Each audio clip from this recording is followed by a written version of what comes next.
Allez, voilà. Tout est bon, hein? Il n'y a rien. Ok? Ça va bien se passer. Les avocats se battent. Du La courage, vérité est de notre côté.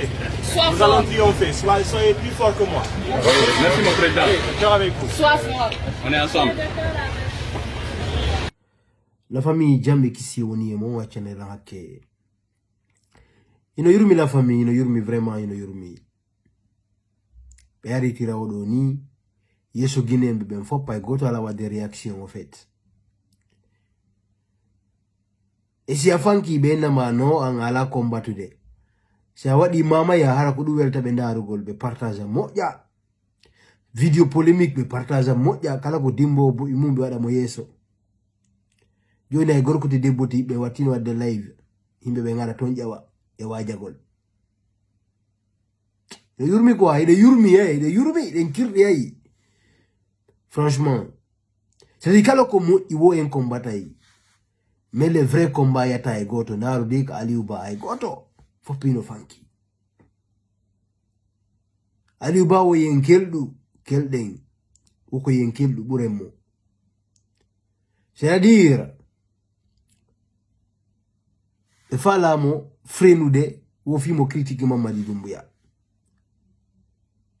e yido France goddo nari benti Macron portali plainte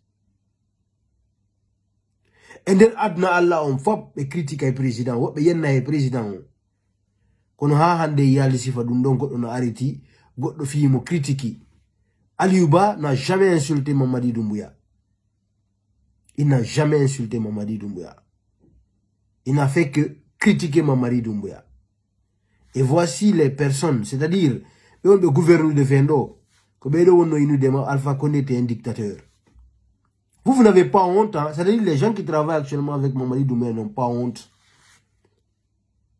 Vraiment, ils n'ont pas de dignité, ces gens-là. C'est eux qui critiquaient Général Lansana Conté. C'est eux qui critiquaient Dadis Camara. C'est eux qui critiquaient Alpha Condé. Maintenant, ils sont purs que ces gens-là. C'est vraiment grave, c'est vraiment triste et déplorable. Que le bon Dieu nous aide.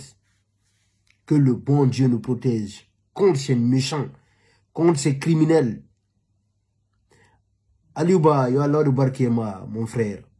Reste fort et n'abandonne jamais. C'est ça la vérité.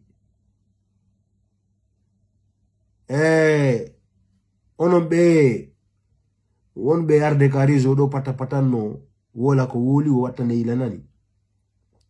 Kala mo be nangi wo o yata e goto ne yalta manifesto e goto e wolta fimo. Yama on woni trop hypocrite karizo sociaux do. Ko dun se ari wadu ko falla kon tandar ko yimbe fala wada do en fait. Parce que be tapante ha heba problem, ça be problem ils vont t'abandonner ndari Aliouba. Enne wona Aliouba nanga en fait mo beno jodi no kirina ino wola piji ko ala importance. Enen surtout enen koko woni refuta do. Ya yurmi den kirdi hay. Yoni ko argol créer ka division di entre men. Si be ari profiti yara be nano be no division ara ko en tigo ni responsable mo. Den comédie avec iti. Vrai comme obe. À bon entendeur, salut la famille.